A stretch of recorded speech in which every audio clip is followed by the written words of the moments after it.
Ujian Materi Informatika Tingkat Nasional tahun 2021. 3 menit lagi.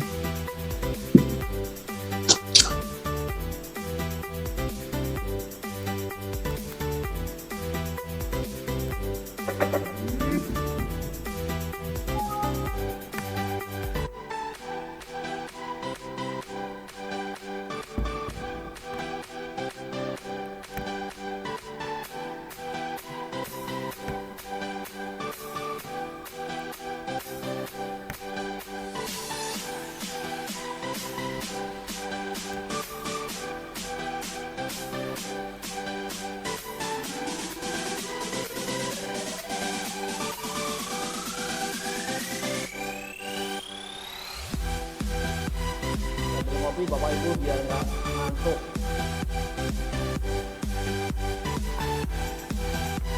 Silakan Pak.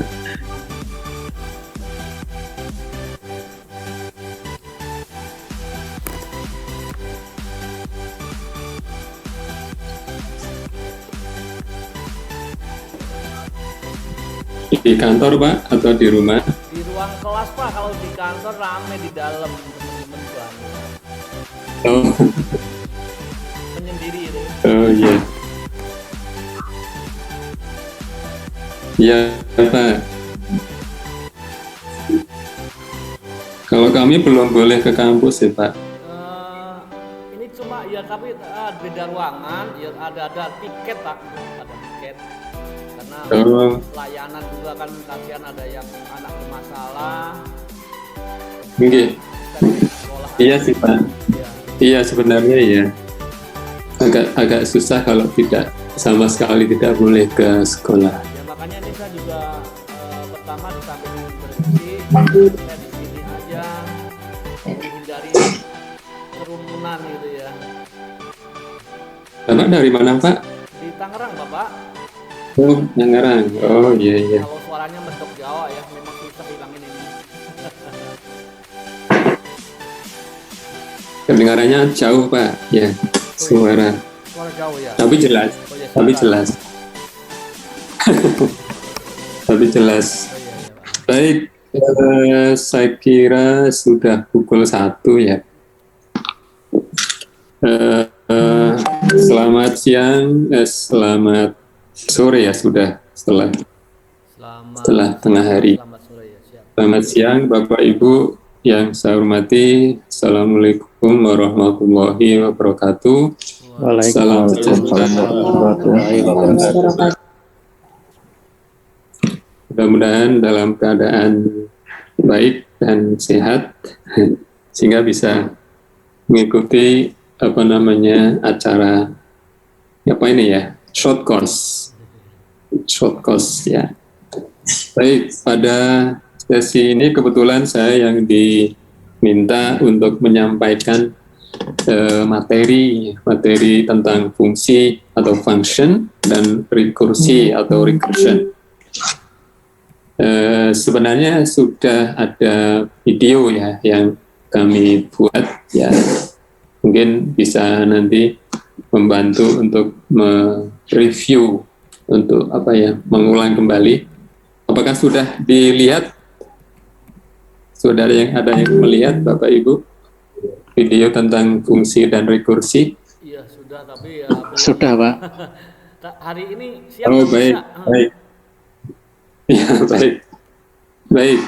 Saya biar pembicaraannya agak terarah, saya tampilkan lagi slide yang kemarin, tapi mungkin tidak terlalu mengacu ke situ ya. Saya akan share screen.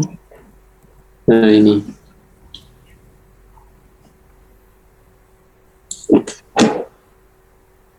Sebentar.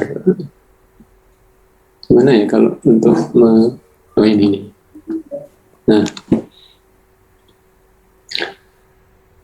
Ya, jadi fungsi biasa diawali dengan apa itu fungsi, kemudian kenapa harus mendefinisikan fungsi di dalam program, kemudian apa untungnya, kemudian kalau fungsi itu sudah didefinisikan, kemudian bagaimana menjalankannya gitu ya, intinya gitu. Dan ada fungsi khusus, yaitu yang di dalam definisinya ada sebuah proses. Rekursi itu adalah proses, dan fungsi yang di dalamnya ada proses recursion atau rekursi disebut sebagai fungsi rekursif, kata sifat ya rekursif. Baik, kita mulai dengan fungsi. Jadi nama lain dari fungsi itu ada banyak sebenarnya. Ada yang mengatakan sebagai prosedur, ada subprogram, ada subroutine, ada modul, ya. Jadi yang subprogram itu karena fungsi itu juga memerlukan input, ya kebanyakan, ya ada juga yang tidak sebenarnya. Kebanyakan memerlukan input, kemudian di dalamnya ada sebuah proses yang digunakan untuk mengolah input dan menghasilkan suatu luaran tertentu gitu ya. Jadi fungsi itu juga merupakan sebuah program kecil, jadi sub ya, bagian dari sebuah program. Jadi fungsi itu biasanya dibuat kalau kita sudah berurusan dengan program yang banyak baris kodenya itu besar, sehingga harus dibuat blok instruction atau instruksi. Jadi bentar. Ini ya, ini. Ini adalah pengertiannya, prosedur. Di beberapa fungsi itu merupakan sekumpulan instruksi yang disatukan bersama untuk mencapai sebuah luaran khusus. Nah, biasanya kan kalau kita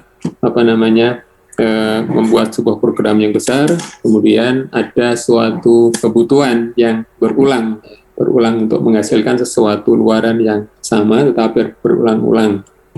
Nah, daripada menulis kode program berulang-ulang, kemudian kita bisa mengumpulkan kode program itu ke dalam sebuah blok yang nanti bisa diberi nama. Kemudian ketika sudah didefinisikan, maka kemudian blok instruksi tadi yang sudah diberi nama itu bisa digunakan berulang-ulang sesuai dengan kebutuhan kita. Jadi yang tadi penggunaan berulang itu kemudian dikenal dengan code reusability gitu ya. Ini kegunaan kembali sebuah kode. Nah, motivasinya ya seperti ini yang ada di video sudah disebutkan. Misalnya kita melakukan pekerjaan untuk menemukan nilai terbesar dari kumpulan nilai gitu ya. Maka ya prosesnya sama untuk kumpulan-kumpulan yang lain. Nah, daripada kemudian setiap kumpulan itu ditulis kode programnya seperti yang ini ya. Ini ada 2 kumpulan, kemudian setiap akan mencari nilai terbesar di dalam setiap kumpulan itu ditulis lagi kodenya. Ini proses pertama sama kan, proses kedua juga sama. Maka kemudian yang kumpulan instruksi ini bisa dikumpulkan, ya bisa diberi nama maksud saya. Kemudian nanti tinggal memanggil namanya dan diberi masukan yang berbeda. Nah, itu motivasinya ya. Banyak sekali contoh, saya kira Bapak Ibu sudah familiar dengan fungsi yang ada di matematika ya. Jadi hampir sama sebenarnya idenya. Jadi ada masukan, kemudian di dalamnya ada sebuah proses dan kemudian ada luaran ya. Jadi namanya adalah nilai yang dikembalikan. Nah, kalau di fungsi matematika itu kan juga ada namanya kan ya, fungsi. Kemudian juga ada banyaknya variabel gitu kan. Misalnya ada fungsi dengan 3 variabel. Kemudian dari variabel itu dibuat sebuah hubungan ya yang mendefinisikan sebuah aturan yang nantinya akan digunakan untuk menghasilkan sebuah nilai. Itu sama sebenarnya ya. Misalnya fungsi untuk menentukan misalnya titik tengah antara dua buah titik ya di dalam koordinat bidang dimensi 2 misalnya. Masing-masing titik itu mempunyai dua nilai, absis dan koordinat, ya kan? Kemudian kita mempunyai aturan untuk menemukan nilai titik tengah. Nah itu kemudian nanti kembaliannya adalah sebuah titik, ya kan? Sebuah titik yang mempunyai komponen absis dan koordinat. Saya kira Bapak Ibu sudah familiar dengan itu, ya kan? Makanya nanti ada tipe data kembalian, ada tipe data dari masukan-masukan. Nah, kalau yang ini tadi, contoh ini tadi, tipe data masukannya adalah sebuah array, gitu ya, sebuah array dari integer, gitu, integer. Kemudian kembaliannya apa? Kembaliannya adalah sebuah nilai dengan tipe integer, karena yang dikembalikan hanya satu, ya kan?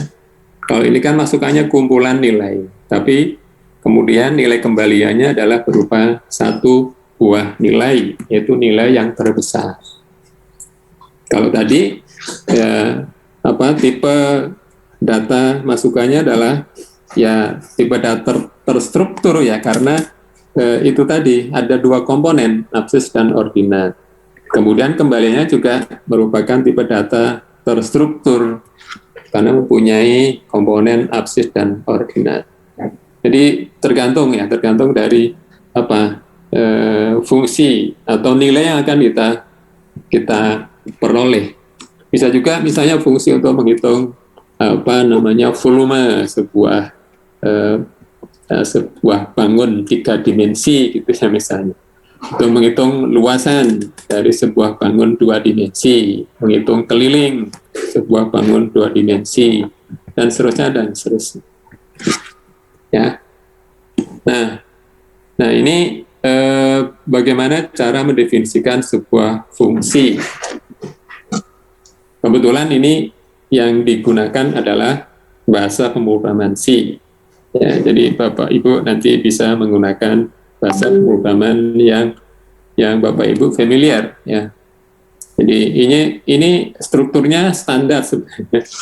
Ada return type, nilai kembalian tadi, tipe kembalian, kemudian function name, nama fungsi, kemudian ada parameter list, itu yang daftar parameter. Kalau tadi di fungsi matematika itu adalah variabel-variabel ya. Ada misalnya x, y, z, x, y, z, itu adalah list of parameter.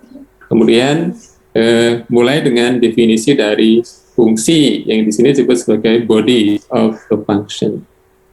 Ya kan, misalnya mau mencari, kita mempunyai mendefinisikan sebuah fungsi jumlah ya, jumlah 2 bilangan misalnya.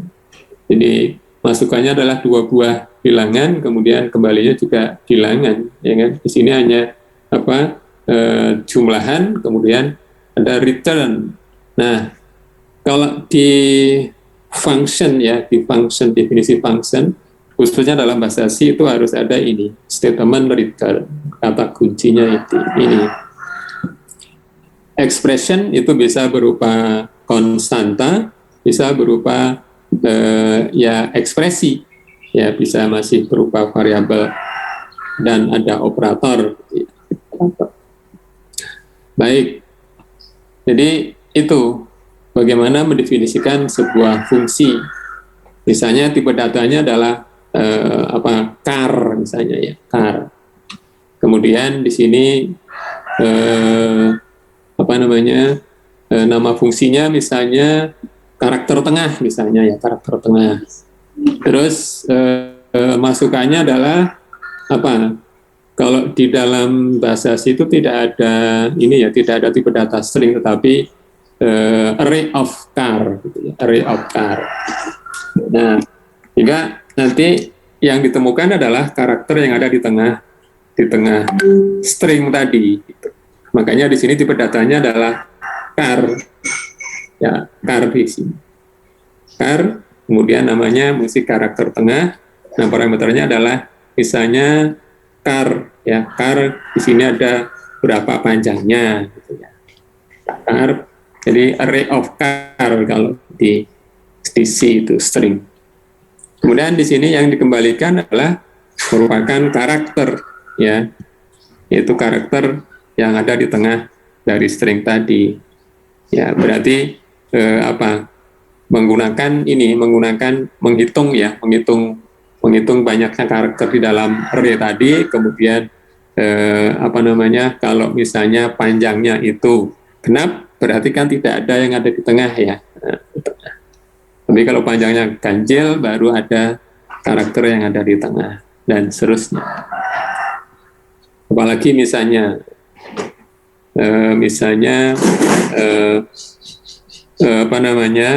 fungsi yang tidak mengembalikan nilai, itu juga ada.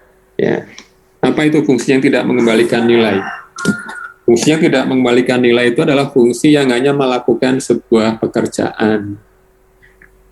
Contohnya adalah misalnya pekerjaan mengurutkan, ya, mengurutkan itu kan mengerjakan sesuatu. Jadi masukannya adalah sebuah array, ya kan, sebuah array, tetapi nanti tidak ada nilai kembalian tunggal, karena yang dilakukan adalah mengurutkan nilai di dalam array tadi. Jadi dia hanya melakukan sebuah task, tidak return value. Sehingga kemudian bagaimana mendefinisikannya? Ya di dalam bagian return type itu diberi nilai, diberi kata kunci ya, keyword void gitu ya, void. Void itu artinya kosong. Jadi tidak ada yang dikembalikan. Tetapi dia melakukan sebuah pekerjaan. Nah, yang masukannya tadi adalah array yang tidak terurut, tetapi kemudian setelah dimasukkan ke dalam sebuah fungsi ini, maka kemudian akan jadi terurut. Nah kalau itu nilai hasil pengurutan itu bisa digunakan oleh fungsi yang lain, ya, fungsi yang lain, tetapi bukan berupa nilai kembalian tunggal. Ya, bukan seperti misalnya mencari nilai maksimum, itu kan nilainya jelas. Ya, di antara kumpulan nilai yang dikembalikan adalah nilai yang terbesar. Atau mencari nilai rata-rata juga itu nilainya tunggal. Dan seterusnya, ya kan? Atau mencari banyaknya nilai dalam kumpulan, itu juga nilai kembaliannya tunggal. Dan seterusnya. Tapi kalau seperti mengurutkan, ya kan, itu yang yang terjadi adalah hanya pengaruh, ya, pengaruh hasil akhirnya gitu, yang nanti akan mempengaruhi di dalam penggunaan fungsi yang lain, bukan nilai kembalian, ya, bukan nilai kembalian. Kemudian ada juga fungsi yang tidak memerlukan parameter, misalnya, ya, mungkin kalau di dalam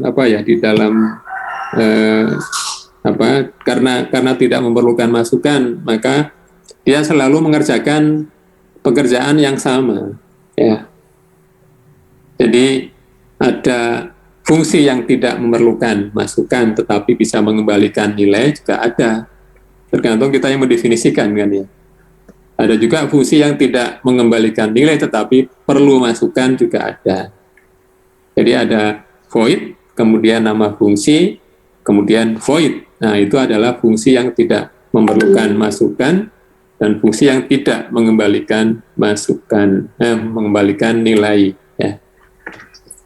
Jadi misalnya kalau kita hanya mau mencetak pesan gitu ya, pesan berupa kalimat, itu kan bisa jadi yang dicetak selalu sama, ya kan, selalu sama, itu berarti tidak perlu masukan dan tidak perlu kembalian. Jadi bisa void, tidak void, nama fungsi void. Tapi kalau nilai yang dicetak itu tergantung dari masukan, berarti void, nama fungsi, dan pesan yang akan dicetak, misalnya string tadi ya, array of character, dan seterusnya. Baik, itu adalah struktur ya, struktur dari fungsi. Nah, contohnya ya ini ya, contohnya yang seperti di slide itu nanti bisa dibaca lagi ya. Tetapi kalau menurut saya yang penting adalah ini tadi strukturnya ya, dan idenya itu seperti apa ide. Tergantung kebutuhan kita kan ya, kebutuhan kita. Nah, bisa jadi untuk melakukan hal yang sama itu bisa didefinisikan lebih dari satu fungsi, ya kan, dari satu fungsi bisa jadi seperti itu. Ya, jadi ini tidak mutlak harus seperti ini, ya. Oke, kemudian setelah fungsi itu didefinisikan, ya, didefinisikan. Nah, bagaimana kemudian menggunakannya atau menjalankannya? Maka ada istilah yang disebut sebagai call function, pemanggilan fungsi. Bagaimana memanggil sebuah fungsi? Nah, tergantung dari tadi, apakah fungsi itu mengembalikan nilai atau hanya melakukan sebuah pekerjaan. Jadi kalau fungsi itu mengembalikan sebuah nilai, berarti nanti di dalam pemanggilannya harus ada sebuah variabel yang menerima nilai kembalian itu, ya kan? Soalnya kalau sebuah fungsi itu mengembalikan nilai, tetapi di dalam pemanggilannya tidak ada variabel yang diassign, ya, tidak ada variabel yang menerima, ya percuma kan? Nilai yang diberikan ya tidak ada yang menyimpan gitu ya, tidak ada yang menyimpan. Berbeda kalau fungsi itu melakukan sebuah pekerjaan. Nah, itu di dalam pemanggilannya tidak memerlukan variabel untuk menyimpan nilai kembalian karena dia hanya melakukan sebuah pekerjaan. Jadi ketika kita memanggil namanya saja, ya, jadi single ya, kayak misalnya kita beri pengurutan, misalnya namanya itulah pengurutan, sorting, kemudian diberi masukan array gitu, berarti nanti dia akan melakukan pekerjaan sesuai dengan definisi dari fungsi itu, ya. Nah, ini contoh dari dari fungsi yang mengembalikan nilai, yaitu check prime number, mana tadi fungsinya. Nah, ini. Ya, jadi ini fungsi kalau kita lihat dari struktur, maka di sini ada int, itu adalah tipe kembalian, kemudian check prime number itu adalah nama fungsi, kemudian mulai dari kurung buka sampai kurung tutup itu adalah list of parameter. Di sini hanya ada satu parameter, namanya adalah n, tipe datanya adalah int. Nah, ya kan? Kemudian di sini ada body of the function.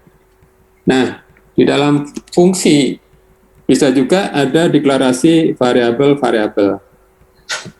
Variabel yang dideklarasikan di dalam fungsi itu namanya adalah variabel lokal.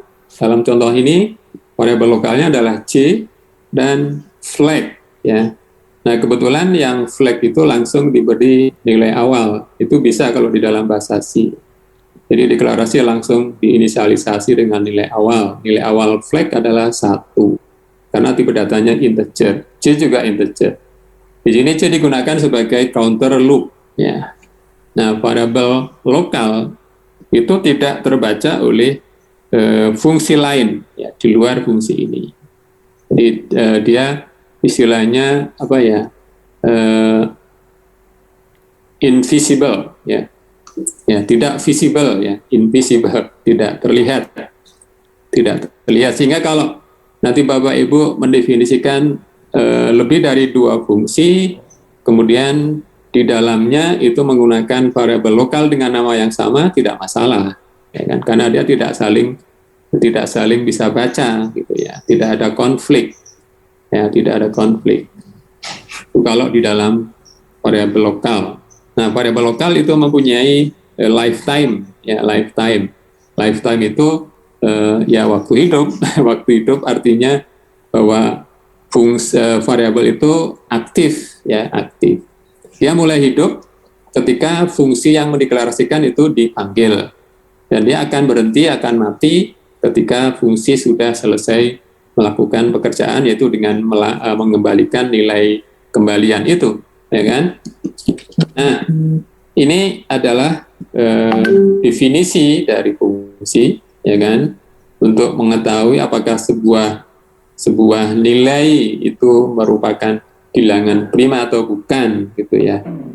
Nah, ini kalau dari definisinya itu hanya ada dua nilai dari flag, yang nilai pertama itu 0 atau 1, gitu ya. Ini jadi tergantung apa kita mendefinisikannya.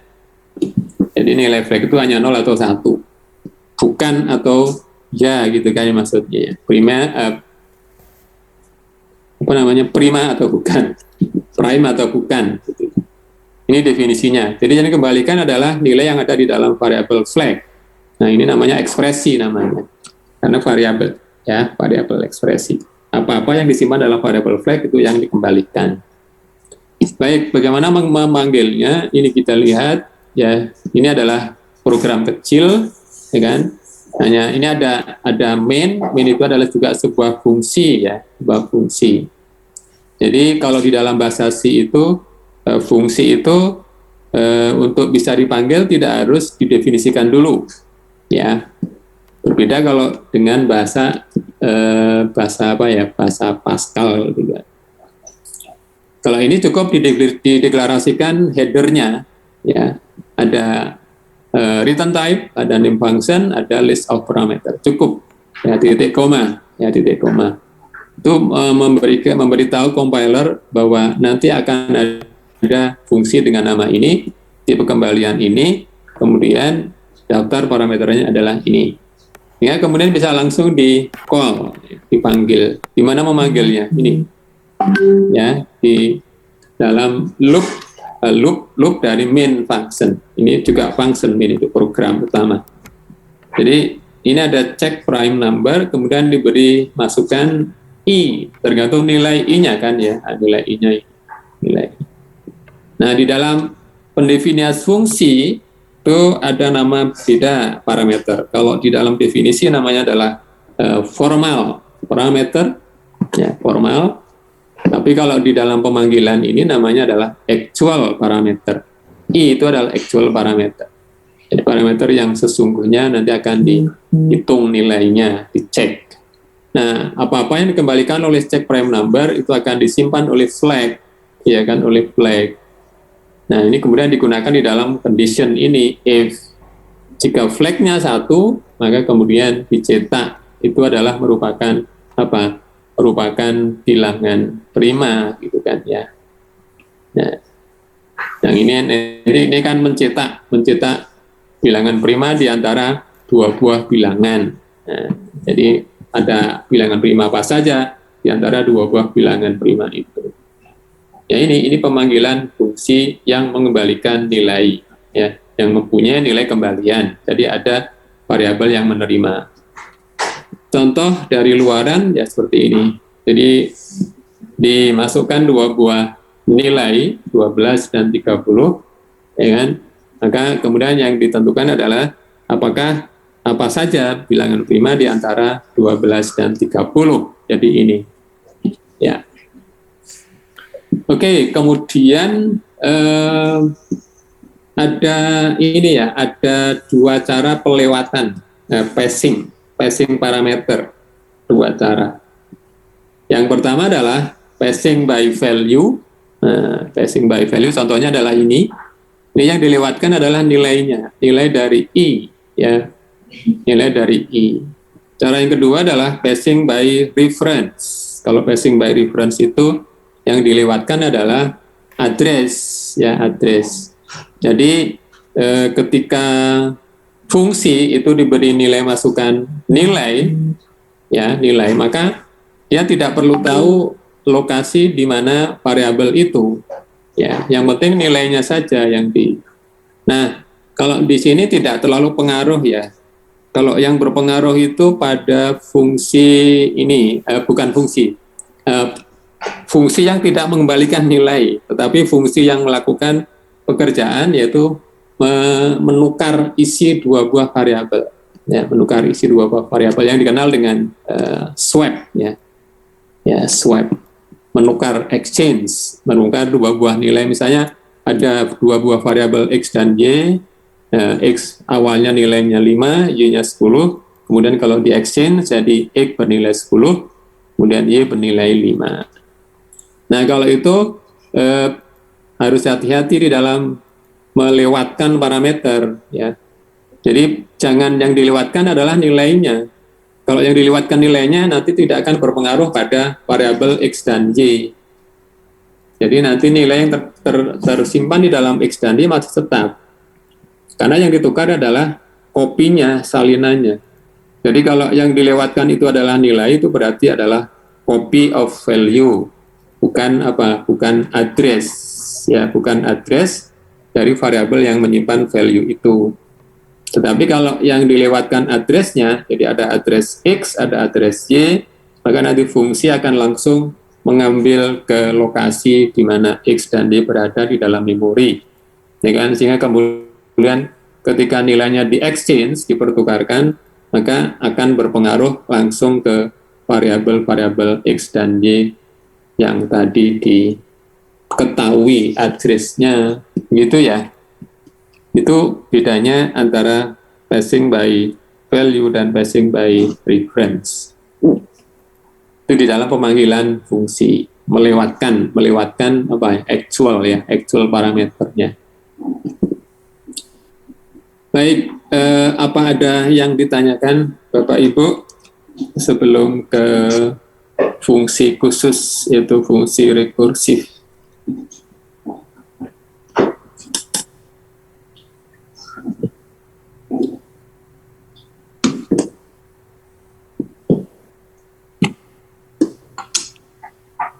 Bagaimana Bapak Ibu? Agak kurang paham Pak, karena baru pertama kali lihat bahasa itu. Ya, kurang jelas sih Pak. Agak kurang bisa saya pahami Pak, karena baru pertama ini, dulu waktu kuliah pakainya Pascal. Oh. Tapi ininya sama Pak, apa namanya? Yang beda sintaknya aja ya Pak ya. Ya. Kalau idenya sama Pak. Kalau di Pascal itu kan jelas. Kalau Pascal itu jelas ada kata kunci prosedur, ada kata kunci function ya Bapak ya. Ya, lebih mudah dipahami nampaknya Pascal. Atau karena belum terbiasa saja. Ya, kalau belum terbiasa saja nggak masalah, ya nggak masalah Pak. Ya memang kalau Pascal sudah tidak berkembang lagi Pak, sudah tidak dianu lagi. Ini yang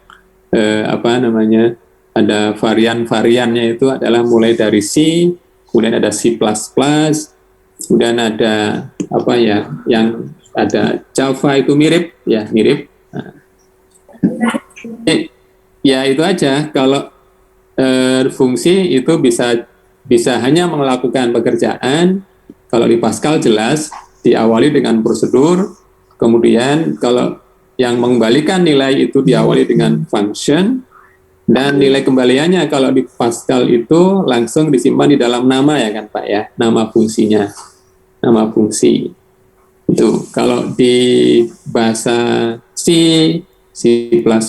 Java itu nilai kembaliannya harus diawali dengan kata kunci khusus yang disebut dengan return.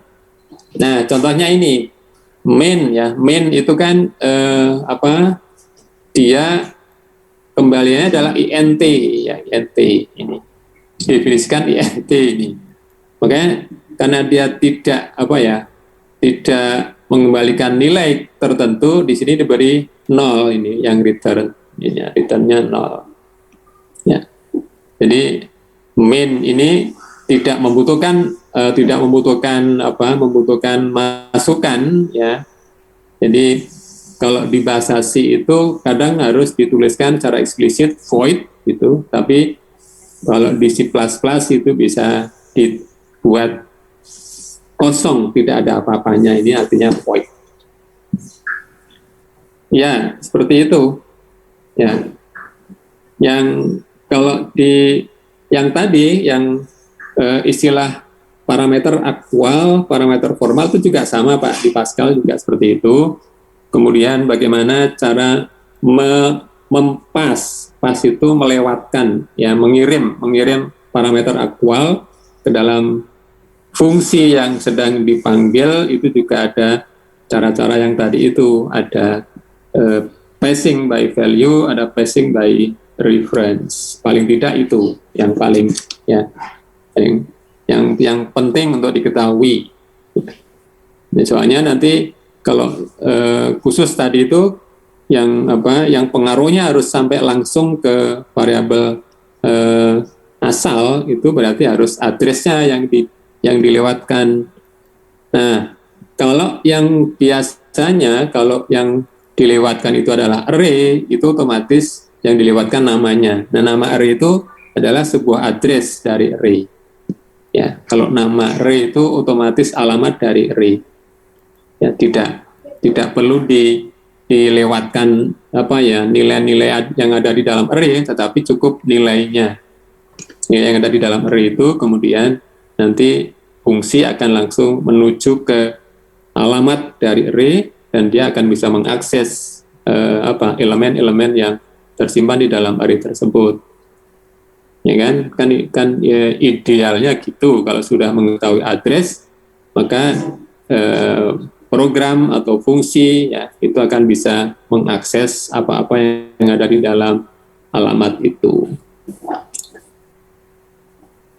Ada yang lain mungkin? Jadi kalau kita tahu aturan bagaimana mengolah input, maka ya kita tinggal mendefinisikan, ya menuliskan kodenya sesuai dengan program yang kita gunakan. Ya, tentunya adalah sesuai dengan sintak yang dikenali oleh bahasa pemrograman yang kita gunakan. Dan kebetulan yang ini tadi yang digunakan adalah contoh di dalam bahasa C, sehingga sintak-sintaknya juga sintak di dalam bahasa C. Ini contoh operator address itu yang ampersand ini Bapak Ibu. Jadi ini adalah operator address ampersand. Baik. Berikutnya adalah silakan Pak. Silakan. Bisa dibantu dengan program yang sudah jadi kemudian dijalankan Pak untuk yang function yang tadi di atas itu Pak. Oh, wah. Lebih memahami. Maaf Pak. Iya ya, maaf tapi tidak menyiapkan itu ya Pak. Oh, ya tidak apa-apa. Ya. Karena apa ya?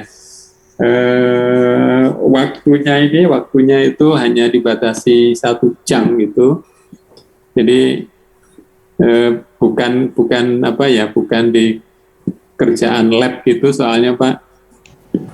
Sehingga tidak menyiapkan live-nya Pak.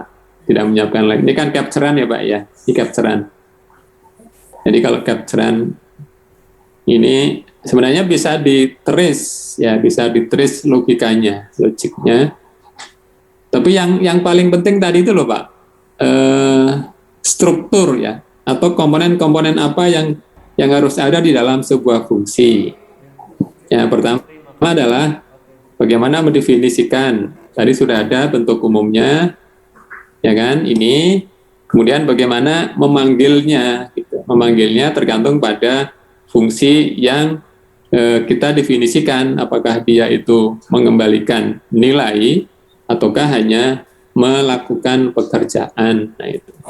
Ini tadi kebetulan yang dicontohkan adalah sebuah fungsi yang mengembalikan nilai. Jadi ketika dipanggil maka harus ada variabel yang menerima nilai kembalian itu. Nah ini maaf ya tidak ada ininya contoh live-nya memang. Ada contoh live-nya. Ya kalau misalnya di lab kerja lab itu memang langsung langsung coding gitu ya. Tapi ini kan konsep awalnya adalah itu tadi, bagaimana mendefinisikan sebuah fungsi, bagaimana kemudian memanggil sebuah fungsi yang sudah kita definisikan. Ini ya. Begitu Pak. Iya Pak, iya. Ini juga outputnya juga tidak live ya, tapi dari yang kita bisa trace. Kalau yang dimasukkan adalah 12 dan 30, berarti 12 itu akan diterima ya oleh ini N1, kemudian yang 30 itu diterima oleh N2, sehingga kemudian ketika masuk loop ini kan berarti I-nya mulai dari 13, kemudian nilai paling besar adalah kurang dari N2, yaitu kurang dari 30, berarti paling besar 29, sehingga loopnya itu mulai dari 13 sampai dengan 29. Nah, kebetulan ketika I pertama yaitu dimasukkan, yaitu yang 13, kemudian memanggil fungsi yang ini, check prime number dengan definisi ini, maka kemudian yang dikembalikan adalah 1 flag-nya itu. Bisa ditulis di sini Bapak Ibu. 1, berarti kalau 1 maka kemudian di print. Ya, berarti yang di print adalah I-nya tadi adalah berapa? 13. Kemudian 14 ya, 14 masuk di sini sebagai actual parameter. Nah, kemudian kembali lagi ke sini. Ternyata yang dikembalikan adalah 0 nilainya, flag-nya 0. Yang ini ya, karena N dibagi modulo C itu sama dengan 0. Kemudian kembalinya 0. Kalau 0 kan tidak ada di sini, tidak ada action ya ketika flag-nya itu ketika kondisinya itu false. Begitu saja sebenarnya. Terus jadi pemanggilan fungsinya itu sebanyak loop ini ya kan, karena kan kita lihat di sini pemanggilannya di dalam loop for. Jadi sebanyak berapa kali for loop itu dijalankan. Gitu ya Bapak Ibu. Itu saya kira cukup jelas ini sebenarnya. Kalau untuk contoh yang di sini ya. Baik. Nah,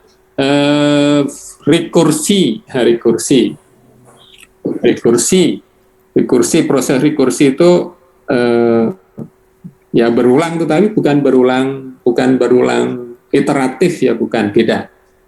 Rekursif sama iteratif itu beda. Ya, kalau rekursif itu memanggil berulang, tapi prosesnya sama, gitu ya, prosesnya sama. Yang membedakan adalah sebuah masukannya. Contohnya misalnya adalah kalau di matematika itu fungsi Fibonacci gitu ya. Fibonacci. Itu contoh yang paling umum digunakan.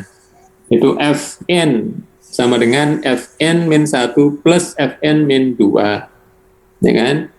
Jadi kalau dari sisi nilai, maka nilai barisan Fibonacci di suku Kn itu bisa dihitung dari nilai barisan Fibonacci di suku Kn min 1 dan N min 2. Kalau dari sisi fungsi, misalnya waktu yang dibutuhkan untuk melakukan sebuah proses. Jadi waktu yang dibutuhkan untuk menghitung nilai untuk masukan N sama dengan jumlah dari waktu yang dibutuhkan untuk menghitung masukan N-1 dan masukan N-2. Itu contoh. Berarti kan di dalam definisi Fn itu ada definisi F lagi Bapak Ibu. F, tapi masukannya N-1 dan F dengan masukan N-2. Makanya dikenal dengan, kalau fungsi rekursif itu adalah sebuah fungsi yang memanggil dirinya sendiri. Kan gitu paling mudah. Ya. Makanya karena definisinya memang seperti itu. Nah, ini dalam bahasa pemrograman sebuah fungsi bisa call fungsi-fungsi yang lain. Nah, bahkan sebuah fungsi itu mungkin memanggil dirinya sendiri, yaitu disebut sebagai fungsi rekursif. Nah, ini yang paling mudah, paling mudah dipahami ini. Ya, definisi dari fungsi rekursif yang menjumlah bilangan, menjumlah bilangan. Menjumlah bilangan, kita lihat definisinya ini. Definisinya adalah int, berarti tipe kembaliannya adalah integer, namanya adalah add numbers, kemudian ada satu parameter saja, yaitu n dengan tipe integer. Ya kan? Di sini tidak ada variabel lokal yang dibutuhkan. Kemudian di mana pemanggilan dirinya sendiri, yaitu di sini nih. Nah, jadi definisi fungsinya hanya ini, statement if else saja, ya kan? Jadi fungsi itu akan memanggil dirinya sendiri ketika masukannya itu tidak nol. Ya toh, ini ya, kita lihat. If n tidak nol, maka yang dikembalikan adalah n masukan ditambah dengan hasil pemanggilan pada fungsi yang sama, tetapi masukannya n-1. Kan gitu kan? Nah, ketika n itu 0, itu kondisinya salah, maka masuk ke cabang else, apa yang dikembalikan? Yaitu n itu yang dikembalikan. Jadi kalau misalnya kita memanggil fungsi add numbers dengan masukan 0, maka langsung kembalinya adalah 0, kan gitu, langsung masuk ke sini toh. Tapi kalau yang kita masukkan adalah 5, ya kan, 5, berarti kan di sini 5 tidak sama dengan 0, maka akan mengembalikan 5 plus, ya kan, add numbers 4, ya toh, ini 4. Nah, berarti memanggil dirinya sendiri lagi. Ketika yang dijumlahkan adalah pemanggilan fungsi, maka akan kembali ke definisi ini lagi. Nah, 4 tidak sama dengan 0, ya kan? Tidak sama dengan 0, maka di sini yang add numbers n-1, 4 itu akan sama dengan 4 plus add numbers 3. 3 bukan nilai 0, maka kemudian kembali ke situ, ya kan? Maka yang dikembalikan adalah 3 plus 6 add numbers 2. Terus sampai dengan 1 plus add numbers 0. Nah, add numbers 0, maka masuk di else, yang dikembalikan adalah 0. Jadi yang dikembalikan terakhir itu adalah 5 plus 4 plus 3 plus 2 plus 1 plus 0. Rekursif di sini, ini memang kalau ini masih mudah ditelusuri, logikanya mudah. Ya, nah kalau yang tadi, ya yang Fibonacci tadi itu kan pemanggilannya 2 ya, langsung 2. Ada 2 cabang, berarti 2 cabang, ya kan? Misalnya adalah fit n gitu. Kemudian di sini ketika n-nya tidak 0, maka yang di return adalah fit n-1 plus fit n-2. Nah, masing-masing pemanggilan kan juga akan begitu lagi. Itu lebih kompleks, ya, lebih kompleks. Jadi kalau dari definisi, ya, ini itu lebih, istilahnya lebih clean, ya, lebih bersih, ya, tidak terlalu banyak kode, ya, karena kode-kode yang tadi itu langsung di encapsulate, ya, kayak di encapsulate itu dibungkus di satu nama fungsi. Jadi kelihatan dia lebih concise, lebih ringkas. Tapi kadang-kadang alur logikanya agak susah di trace. Ya, khususnya adalah fungsi yang mempunyai banyak kemungkinan. Ya, kalau ini kan mudah sekali, ya.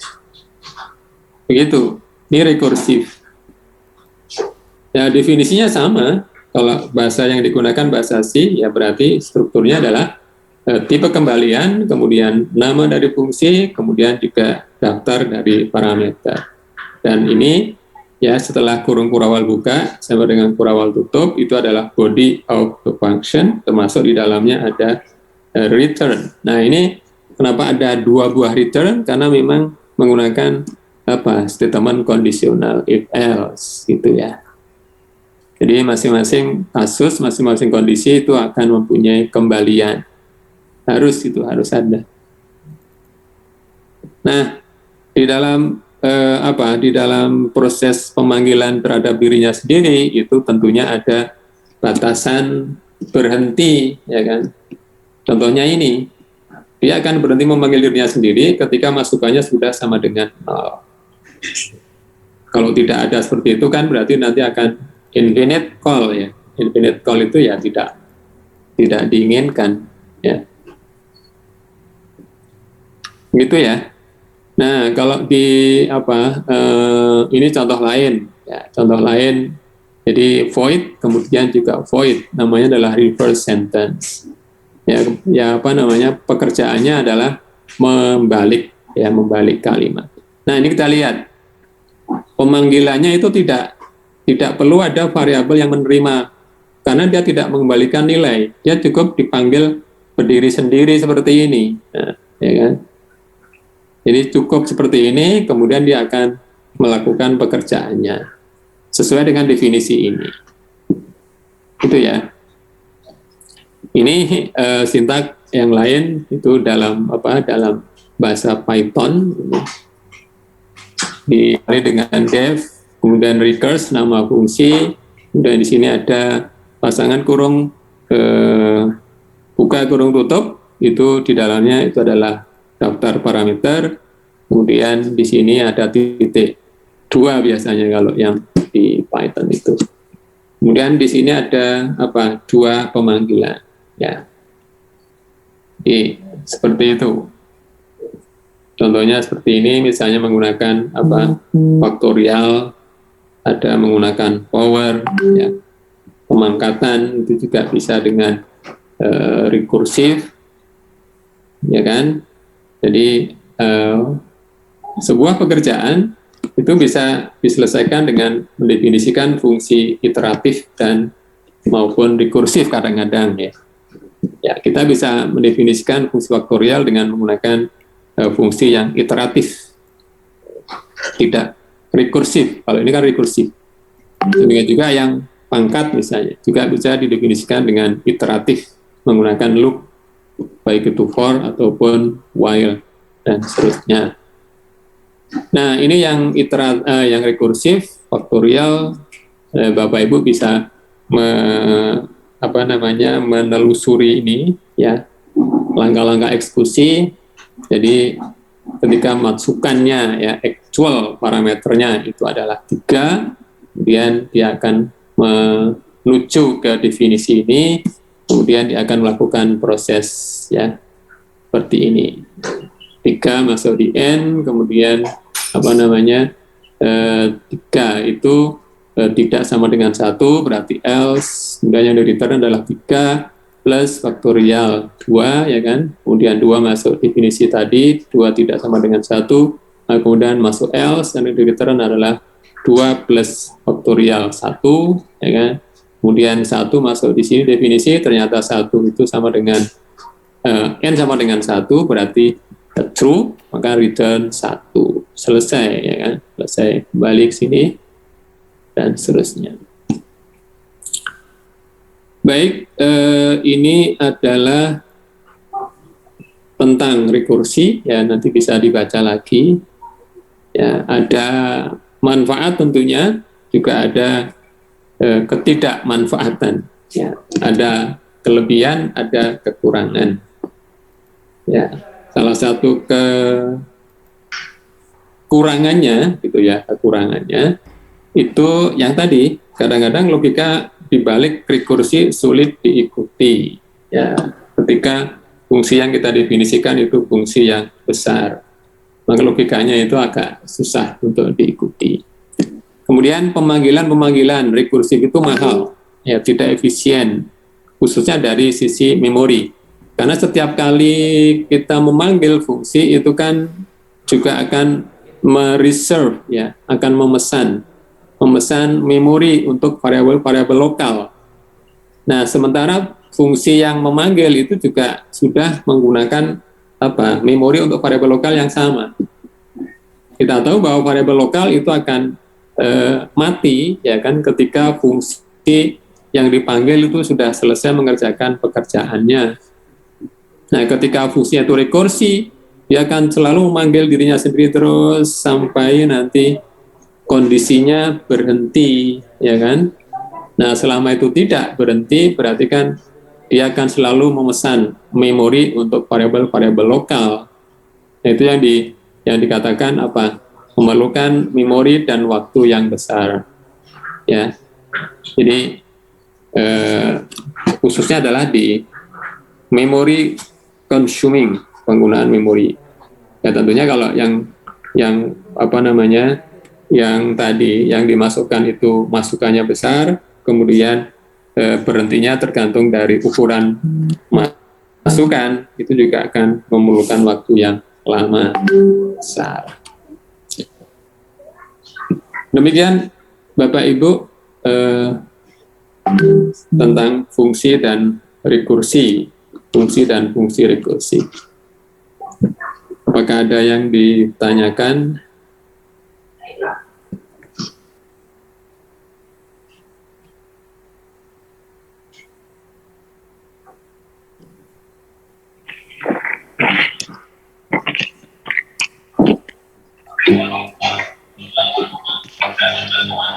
Izin bertanya, Pak. Silakan, Pak. Berkaitan dengan fungsi rekursi. Iya. Fungsi rekursi ini kan fungsi yang dilakukan berulang-ulang gitu ya, Pak. Iya, dipanggil, memanggil. Iya. Memanggil dirinya sendiri berulang-ulang gitu. Nah, ada nggak, Pak, kayak metode atau cara yang memudahkan untuk membaca ini tuh sebenarnya algoritmanya atau rekursi ini itu cara kerjanya gimana, itu ada tipsnya itu nggak, Pak? Kadang kalau mengerjakan soal sama kalau ada pelatihan KSN gitu, kalau sama anak-anak itu kadang untuk memahami apa soal yang rekursi kayak gini kan membutuhkan waktu yang agak lama. Nah, kira-kira ada kayak tipsnya gitu nggak, Pak? Matur nuwun. Kalau untuk itu tadi Pak, tergantung dari permasalahan yang diselesaikan ya Pak ya. Yeah. Kalau volumenya besar itu biasanya kemudian juga pemanggilannya akan banyak. Yeah. Jadi kalau kita biasanya ini Pak, yang dilakukan adalah membuat semacam diagram Pak. Mulai dari pemanggilan fungsi pertama gitu kan, kemudian kalau kondisinya masih belum memenuhi, maka kemudian memanggil dirinya sendiri. Jadi ada flow lagi kayak tadi itu Pak, kayak di faktorial itu yang paling mudah sebenarnya untuk menjelaskan, ya. Tapi kalau misalnya yang ditanyakan adalah sebuah tip, ya karena itu tadi semangatnya ya, spiritnya itu yaitu tadi, hanya bahwa ketika belum memenuhi kondisi untuk berhenti, dia akan selalu memanggil fungsi yang sama gitu, yang sama. Nah kalau yang dipanggil adalah fungsi yang sama, maka di bagian itu juga akan melakukan pekerjaan yang sama, ya kan? Termasuk memanggil dirinya sendiri lagi. Terus gitu kan. Nah, kemudian kalau sudah sampai selesai, ada kondisi berhenti, dia akan bekerjanya akan kembali kayak ini Pak, kayak backward gitu ya, backward. Ya, kalau dari atas itu downward, kemudian selesai akan upward gitu. Turun, kemudian naik kembali sampai jadi memang yang bisa saya sampaikan itu tadi, membuat suatu flow dari pemanggilan itu sambil memperlihatkan ininya, apa namanya, biasanya ada kondisi ya Pak ya, kondisi di input, biasanya kondisi masukan. Kalau kondisi masukannya masih harus memanggil dirinya sendiri, berarti nanti akan ada flow lagi, akan ada cabang, Nah itu tadi kalau misalnya cabangnya itu hanya satu itu kan masih agak mudah ya Pak. Tapi kalau cabangnya sudah dua, nah itu kan nanti akan setiap kali pemanggilan itu akan ada power of two ya, kan kayak tree itu dari satu kemudian dua, masing-masing dua tadi ada dua lagi berarti empat dan dua lagi 8, 16 dan seterusnya. Nah kadang-kadang nanti di masing-masing path, kalau saya bilang itu path jalur itu panjangnya bisa beda-beda, ya kan, bisa beda. Nah itu yang biasa yang digunakan untuk menjelaskan cara kerja dari proses rekursi. Mudah-mudahan menjawab, Pak. Iya, Pak. Nah, kadang-kadang ada yang, kadang-kadang ada yang ini, ada memang cara untuk merubah dari fungsi rekursif menjadi fungsi iteratif. Nah, kalau di algoritma itu memanfaatkan stack biasanya, Pak, memanfaatkan stack. Itu ada memang, Pak. Jadi merubah dari definisi rekursif menjadi iteratif. Nah, yang tadinya itu ringkas, maka hasil konversinya jadi besar sekali. Ya. Nah, itu sudah iteratif, Pak. Loop biasanya yang bukan calling function, bukan memanggil dirinya sendiri, tapi menggunakan loop kalau iteratif. Begitu Bapak Ibu.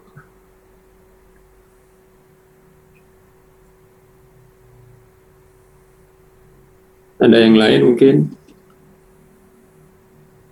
Boleh nanya yang tadi, yang fungsi. Kecuali live, ya, kecuali live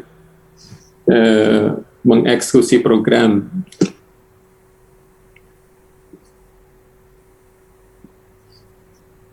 Kalau kesempatannya panjang, ya, waktunya panjang, bisa ya, memungkinkan Bapak Ibu.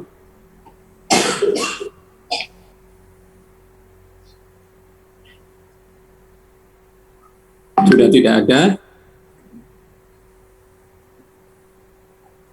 Baik, waktunya sudah pas, yaitu pukul 14. Jadi, waktu yang diberikan ke saya maksimal 1 jam. Baik Bapak Ibu yang saya hormati, mudah-mudahan apa yang tadi yang saya sampaikan bisa ya sedikit banyak memberi semacam pengetahuan tentang bagaimana mendefinisikan fungsi, kemudian bagaimana menggunakan sebuah fungsi di dalam program, dan tambahan yaitu fungsi khusus, yaitu fungsi yang memanggil dirinya sendiri yang disebut dengan fungsi rekursif. Baik, kalau ada yang tidak jelas, mungkin nanti bisa dilihat kembali penjelasan di video. Mungkin kalau merasa bisa memperjelas lagi, atau mungkin bisa disampaikan di grup ya. Baik, kalau ada kata-kata yang salah, saya minta maaf. Saya akhiri penjelasan materi tentang fungsi dan rekursi sampai di sini. Terima kasih atas perhatiannya. Akhir kata, wassalamualaikum warahmatullahi wabarakatuh. Waalaikumsalam warahmatullahi wabarakatuh. Matur nuwun Pak Suprapto.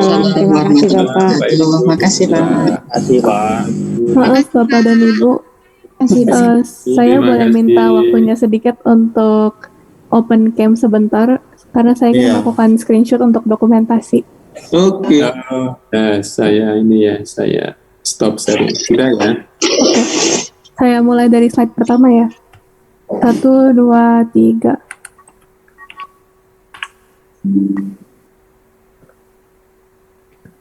Ada berapa? Oke, slide kedua. Ada 3 page, Pak. Oke. Oke, slide terakhir. 1, 2, 3. Oke, terima kasih. Terima kasih. Terima kasih. Sama, terima kasih banyak, Pak Suprapto. Bapak Ibu semua, terima kasih. Selamat sore. Sore. Sore, Pak. Selamat sore. Terima kasih, Pak. Sehat. Nah,